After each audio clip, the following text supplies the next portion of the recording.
Morning, everyone, and welcome to our event where we will set out our advice to Trevor Phillips and indeed Dame Louise Casey, who have shown quite clearly that integration is not improving in this country.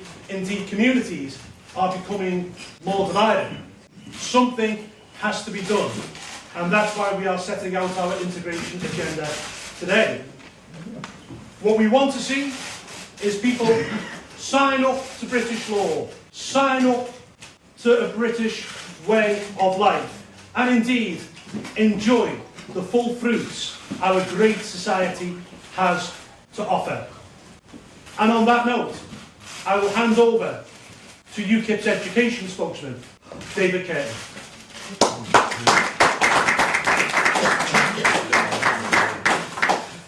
Thank you so much, Paul. 3 years ago, in 2014, news broke of the so-called Trojan horse scandal. It took many people by surprise in this country. Over 21 schools in Birmingham had been deliberately targeted by Islamists who wanted to take over the schools and use them to propagate Islamist ideology to children. At first it was dismissed as a conspiracy theory, but the depth and stealth of the plan quickly became apparent. It nearly succeeded, however, because many of the officials who should have been alert were either sleeping at the wheel or were too afraid to act because of the fear of being seen to be politically incorrect. Thousands upon thousands of young hearts and minds in our schools, particularly our primary schools, were at risk, and we must never be found wanting in this area again. Islamism is a poisonous strain and ideology, and there's no doubt that it's being actively propagated by many who are connected and associated with sects such as Wahhabis, Salafists and Deobandis. Islamists hold the belief that all Islamic writings are literally true and should be implemented literally in all times and all places. And the tenets which they're trying to propagate in young minds in this country are wholly incompatible with our British society, which is founded upon our wider Judeo-Christian traditions and the values of the Enlightenment. Some of these tenets and beliefs include taqiyya, and part of which is where children are being taught and others are being taught to show friendship to unbelievers but hate them in your heart. Verses which say, do not make friends with Christians or Jews or unbelievers. That this nation, Britain, is designated as Dar al-Harb, literally the house of war, and it is the duty of those in this country to convert it to Dar al-Islam, literally the house of Islam. The belief that women are second-class citizens and should have unequal rights. Those who leave Islam are ex-Muslims, are apostates, and the rightful penalty for them is death. That homosexuals should be killed. The ideas and values which children receive when they are young last for a lifetime, particularly in primary schools. And it's utterly wicked to try to use schools to inculcate children with these beliefs and ideologies. This was what people tried to make happen in Birmingham, and it's being done as well in places like Luton, Rotherham and East London. These are areas where there is little or no integration, and we have to be very careful that these things are not propagated there as well. Yet we seem not to have learned the lessons of 2014. Only 2 weeks ago, another school in London was found to have organised a trip to a mosque where hundreds of primary school children over a 2-day period met a radical imam who had been described by the High Court to have promoted and encouraged religious violence. We must take action to prevent these things from continuing to happen and to make sure that integration happens in these areas which are at risk. We propose 2 things in education. Firstly, until there is far better integration of the entire Muslim community including Deobandis, Wahhabis and Salafists. There should be a moratorium on any new Islamic state schools, both secondary and especially primary. Secondly, if there is any evidence that children are being exposed to these ideologies that I've mentioned before, that school should be immediately suspended. And that would include the school I just mentioned in London. The school should be taken over by the Department for Education, investigated, and anyone who has a connection with a radical imam or a radical mosque, whether they're teachers or governors or senior staff, should be fired. Schools should also be suspended if FGM is being promoted, or there are extreme uniform requirements such as head coverings or veils, full face veils for girls. There is no need for any such uniform requirement in state schools in this country. Or if there is unequal access for girls and boys to music, dance, drama or sport. And particularly if there is hostility to this country, the West in general, America or Israel, and any promotion of boycotts of Israeli or Jewish products among the school community. Successive governments over the last 50 years have failed to address integration, and now schools in many of these areas are targets. We must make sure that that stops. We must make sure that all children in our schools have a wider experience of British society and are not simply taught that it is bad. These children are at risk of being radicalised. We ignore this at our peril. We need strong action, not political correctness, or we will all suffer the consequences as the number of areas with low integration spreads out and gets larger. It must be dealt with. We must see these children who are in these areas at risk as our children, and for their sake, we need to deal with integration, and UKIP will deal with it. Thank you.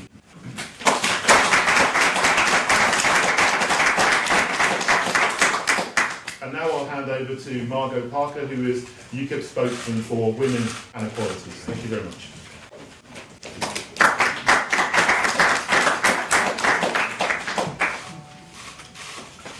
Thank you, David. Good morning. The 20th century in Britain saw women fight for and largely win equal civil, social and political rights. The rising generations of British women have come to take such rights for granted. The history of women's emancipation and indeed of women's repression should tell us not to do so. Equal rights to inherit property did not arrive in our country until 1922.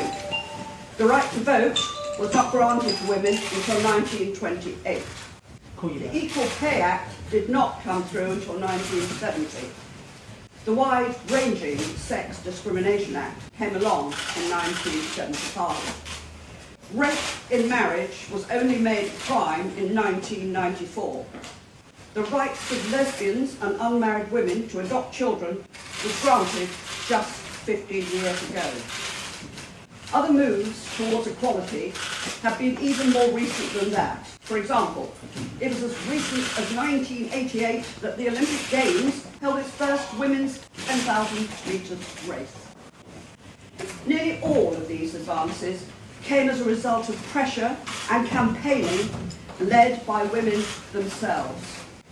The key point is this: we are only a couple of generations into the widespread acceptance of equal rights for women here in Britain, and worldwide this phenomenon has largely been confined to a handful of advanced nations. So do not think that which was hard gained, recently arrived and geographically limited cannot be taken away again. While one cannot make a direct comparison because of the significant political, religious and cultural differences between their country and ours, I nevertheless often think how significant rights won by women in Iran were. For instance, they were stripped from them almost overnight. Within months of the founding of the Islamic Republic in Iran in 1979, the 1967 Family Protection Law was repealed. Female government workers were forced to observe Islamic dress code. Women were barred from becoming judges, beaches and sports were sex segregated, and the legal age of marriage for girls was reduced to just 9, and married women were barred from attending regular schools. We must never take our freedoms for granted, and we must always be prepared to keep fighting for them. Whatever it is that unusually allowed women's rights to advance so spectacularly in our country in the 20th century needs protecting and bolstering. It must therefore follow that crude multiculturalism, the notion that new migrant groups should be at liberty to follow unmodernised culture and lifestyle of their country of origin, is the enemy of women's rights. There is no culture that I'm aware of that has been imported and allowed to persist unmodernised in Britain under the banner of multiculturalism, in which women are in the possession of elevated or superior rights or status as compared to men. There are several in which women are treated as second-class citizens. At their most extreme, some of these cultures doom women to live in pre-emancipation conditions, victims of vote stealing, prevented under the threat of violence from existing sexual self-determination, and even subjected to childhood abomination of female genital mutilation. And rather than integrating and taking on as superior values of Britain, these Islamic communities, they are often overwhelmingly Islamic, I have to say, are becoming more and more segregated, more militant over time about imposing and regressive values of their countries of origin, putting it upon British localities. The main victims of this phenomenon are British Muslim women and girls. They are not the only victims. Some men in these communities have shown themselves eager to treat non-Muslim women and girls who do not uphold their notions of female modesty in a disgraceful way. There have been instances of women deemed to be in Muslim areas being abused by the way they are dressed, or for holding hands, or kissing a boyfriend in public. Worse, by far, is the multiple instances of grooming and rape gangs made up almost entirely of Muslim men, targeting women entirely of non-Muslim girls and young women. Given that our Muslim population is the fastest growing section in our society, it is now of paramount importance that responsible politicians bolster the views and arguments of liberal Muslims who wish for their communities to break free of backward traditions prevalent in their countries of heritage and origin, and embrace a modern Britain. As Trevor Phillips has put it, we have to adopt a far more muscular approach to integration, more than ever replacing the failed policy of multiculturalism. The ideas which I will outline for you now are my contribution to such a muscular approach, and I urge politicians from other parties to show more courage in this issue and to speak out now. Let us start with the scourge of female genital mutilation. It is now widely accepted that many thousands of British girls every year have this grievous and life-changing abomination carried out upon them, and yet not a single person has ever been prosecuted in connection with it. In 2003, the FGM Act, which made it a criminal offence for British citizens to carry out or facilitate FGM, even in a country where the practice is legal, must therefore be deemed to be a failure. In my opinion, the law needs to go much further. I propose that the failure to report, for instance, of FGM should become a specific criminal offence for any adult with knowledge that such an act has occurred.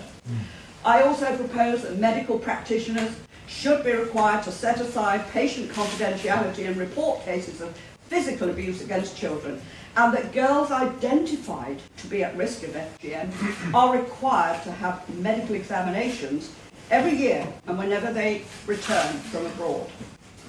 All these measures to combat this despicable crime are already law in France, a country with a far, far better record than us on FGM. Not only have they proven effective both in protecting girls in France from FGM, they've also helped provide essential evidence to mount prosecutions where FGM has taken place. It is time the United Kingdom caught up. Given the worrying statements by the West Midlands Police Force, which suggested they may not prosecute parents when FGM had taken place, I further propose that the Crown Prosecution Service should be made to work to a presumption of prosecution of any parent whose daughter has suffered FGM. Together, I believe these proposals will at last create a meaningful deterrent against this disgusting crime and send out a long overdue signal that Britain will not tolerate this anymore.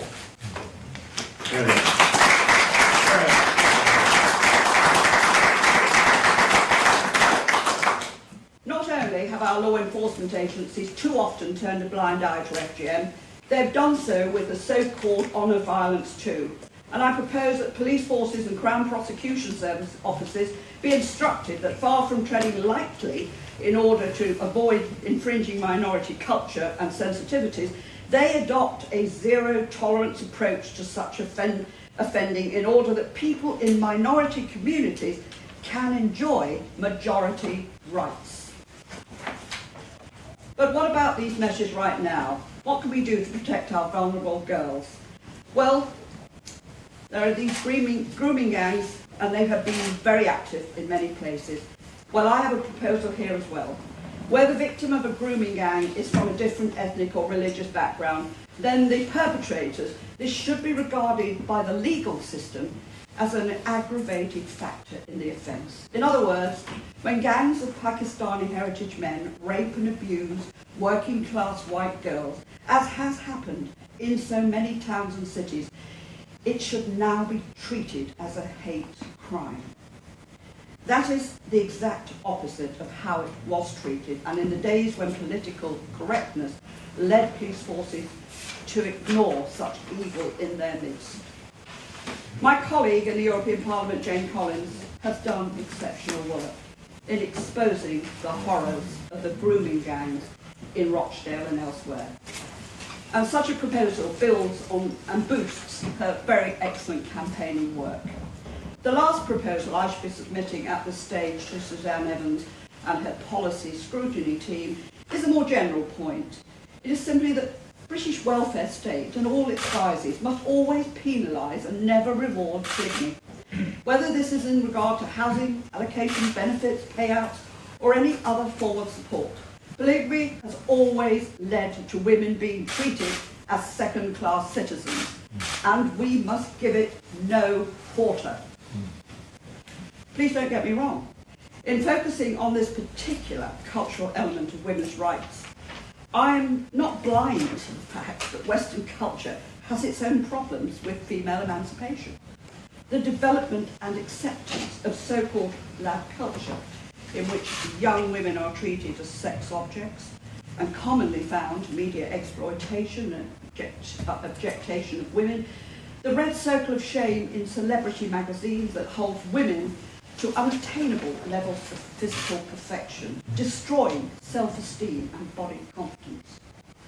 These are just a couple of examples of how our own culture is failing women, and it shows us that even free from the bitterly prescriptive and bigoted diktats of a regressive religion, we still have a long way to go. But this sad truth must never be allowed to be present and be a valid argument against tackling the worst excesses of violence against women, and that we see in the minority communities. By raising the priority we give to integration, UKIP is acting in a positive and progressive force in society. Most importantly, we will be the party that works hardest to ensure that the rights hard won by women in the 20th century are not taken away in the 21st century. And we must remember that we're fighting for all women, regardless of their race, their religion, or their background. Thank you.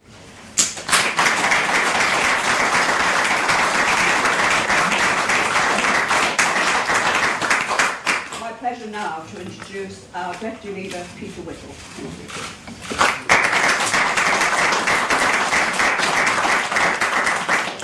Thank you very much, Margot. Good morning, ladies and gentlemen. The United Kingdom is entering a new era.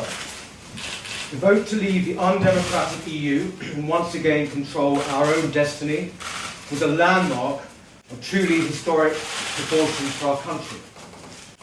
But it was also profound in another sense. It marked a return to the prominence of the nation state.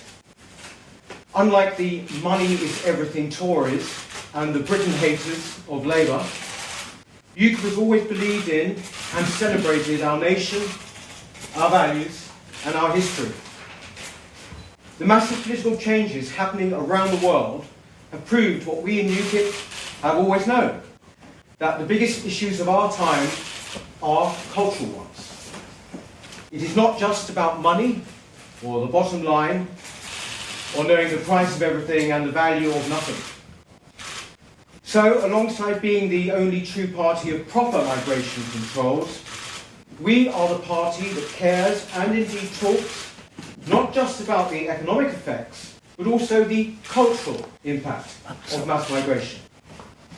We are the party that speaks up about the threats we face from Islamism, from without and within, at a time when the established parties are mute, either from fear, denial, or sheer cowardice.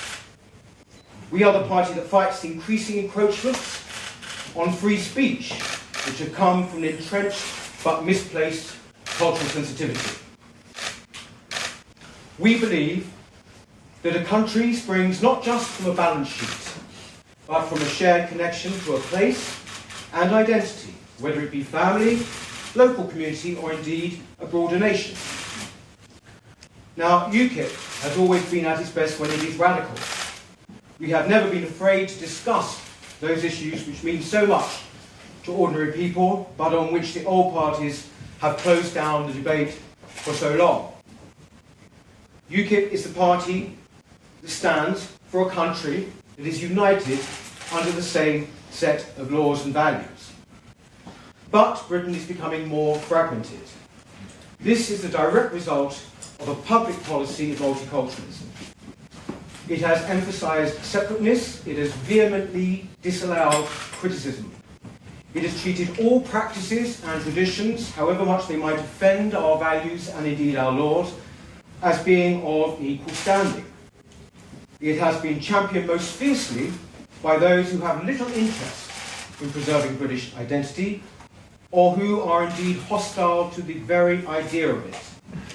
Over generations, we've therefore seen where this has led us. Far from getting people to mix, it has instead produced in many parts of our country what can only be described as a series of monocultural islands. And we should remember this: nobody voted for this. Nobody voted for multiculturalism, and yet we are now living with the results of it. It is no wonder that even some voices in the old parties have raised concerns about the failure of such an approach, yet they do nothing. Well, ladies and gentlemen, we in UKIP do stand up for our values, and we do want people to integrate properly. We believe firmly that a multi-ethnic society can be a harmonious and successful one if it is bound together by an overarching attachment to Britain and British identity. Now, Britain has always been a welcoming society to people of whatever faith, nationality, or creed who have wanted to make this country their home. But we believe that those faiths and beliefs must exist firmly within a British framework. We believe that the time has come where we have to put markers down and say, this is what we are, and this is what we believe in. First, we firmly believe, of course, in the rule of law. Now, that law is British law. A society that can pick and choose a legal system gradually ceases to be a society at all. No parallel system should ever be allowed to impinge on the integrity of British law. There must be no tolerance of systems which deny the equal rights of men and women. The rights of women, for these are the most affected by such practices, should and must extend to all parts of our society, regardless of religion or ethnicity.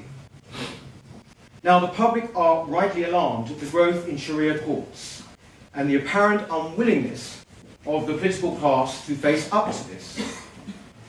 It is our intention, therefore, to ban Sharia law, a system which is intended as a rival to our own and which undermines women's rights. We want to ban it from being applied in the UK.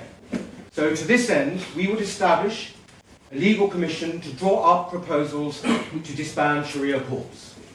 It is simple. There has got to be one law for all.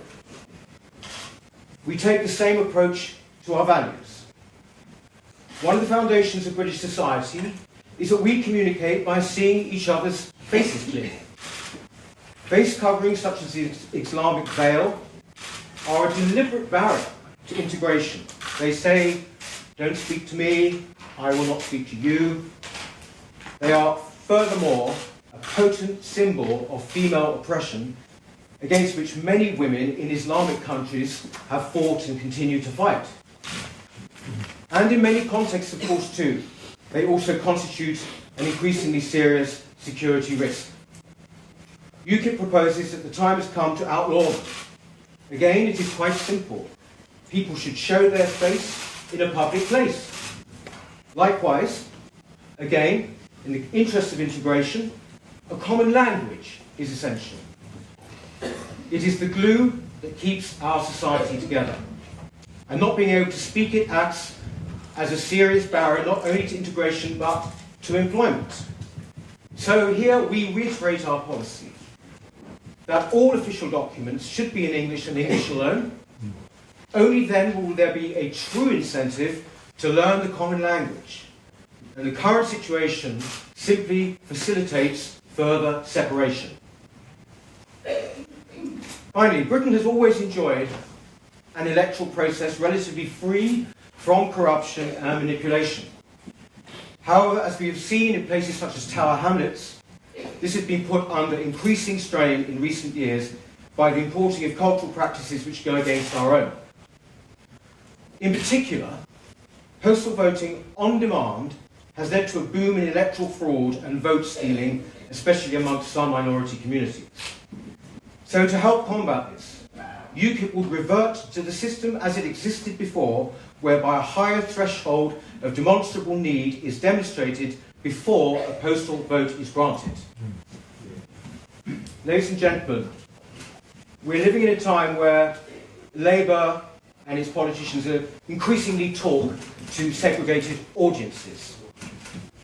Theresa May and the Tories make sometimes very radical pronouncements and then do precisely nothing. And that is because they simply do not care. Well, we have to have confidence in ourselves, if indeed we are to promote a unifying British culture. Certainly that culture could be one, and we want it to be, which is open to anyone who wishes to identify with us and our values. But our own belief in the greatness of our traditions, values, and our culture is vital. It is one which we in UKIP will not shy away from expressing loud and clear. Thank you very much.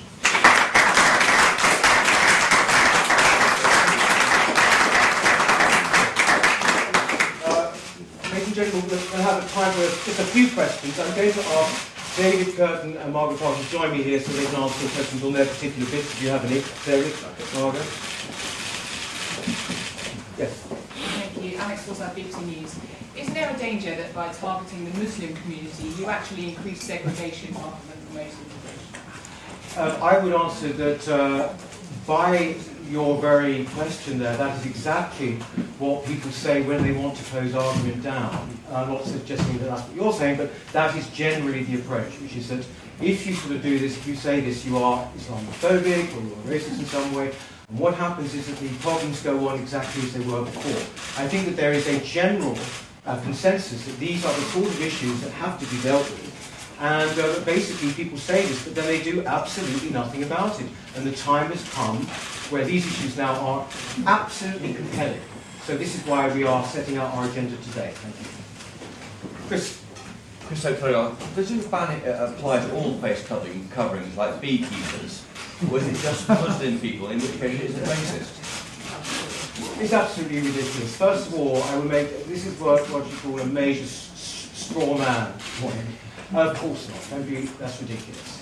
We are talking about a face covering which is actually, more often than not the choice, actually, of the person wearing it. And of course it is an absolute barrier in a public place for us being able to communicate with each other. That is before you even get to the security angle. Even if there were not a security angle, I would add, it should still be that. And I would also add another thing, is that France has done this, Belgium has done this, Bulgaria has done this, even the biggest group in the EU Parliament is now wanting an EU-wide ban on the face cover. So just to be clear, a woman goes out into the street wearing a full Muslim covering, you would expect people to be able to say, call the police, this woman's committing a crime, and she would be potentially prosecuted and potentially end up in prison. I mean, that is the logic of saying this would be banned, this would be outlawed. I mean, you're prepared to see that happen? Yes, I will. I mean, let's be fair here. In France, they impose a fine.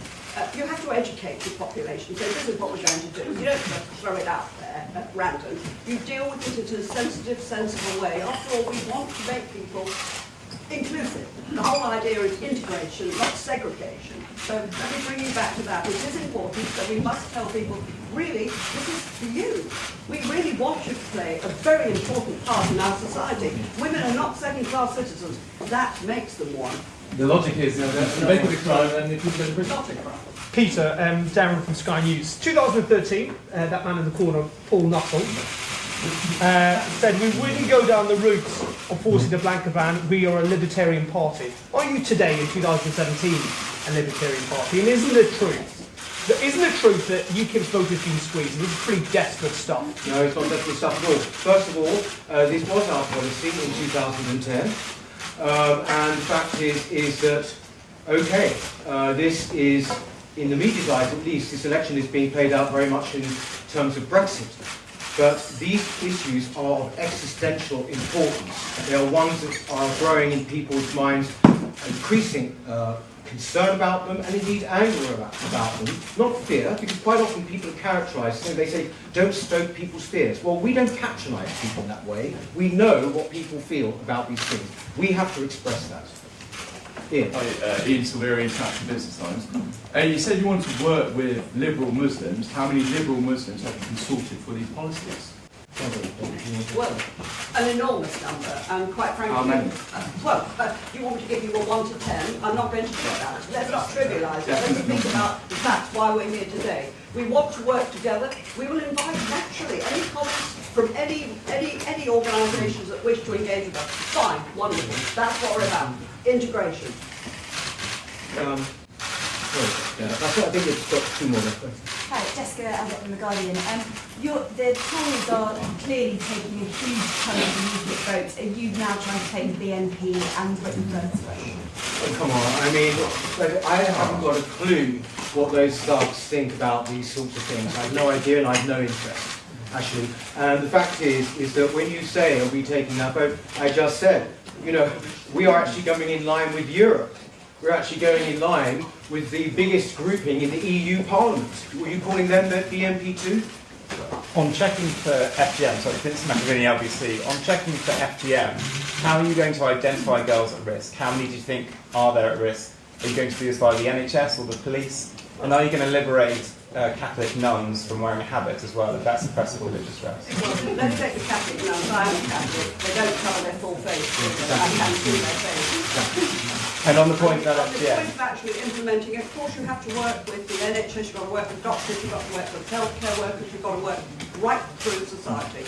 This is something that we want to stop, this abomination, so you have to be serious about it. So you're going to send doctors into schools We're not going to check send the them into girls? schools. There are lots of things you can do. They can be in schools. Of course, you can have health officers going into schools. But within the practice of certain surgeries, clearly, they will see what's going on. And it is a duty to report it. Do you not think it's wrong to make them have to I expose think we're going to have to leave, themselves? ladies and gentlemen. I think we're going to have to leave. I know we're supposed to have that, but we can make interviews and everything out there. So thank you very, very much indeed for coming. Thank you.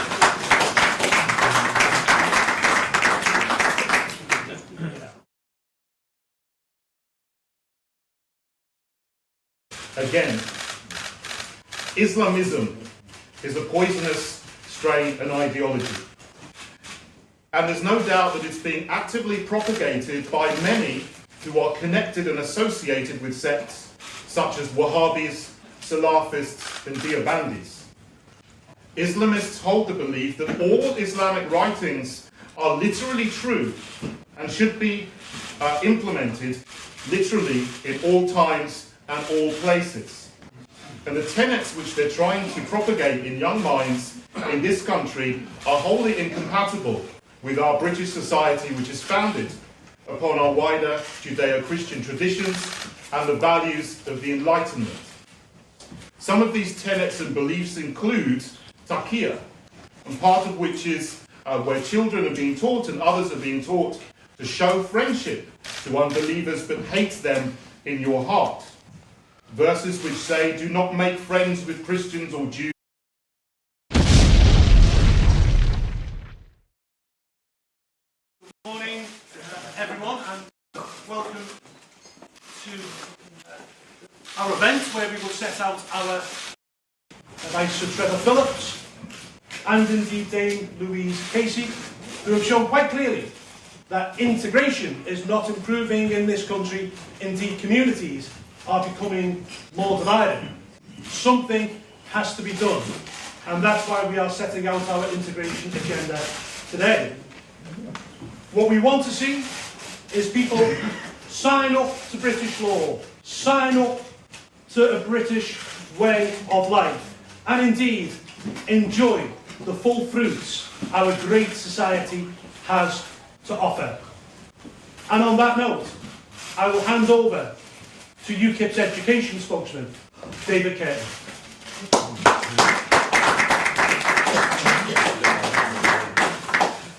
Thank you so much, Paul.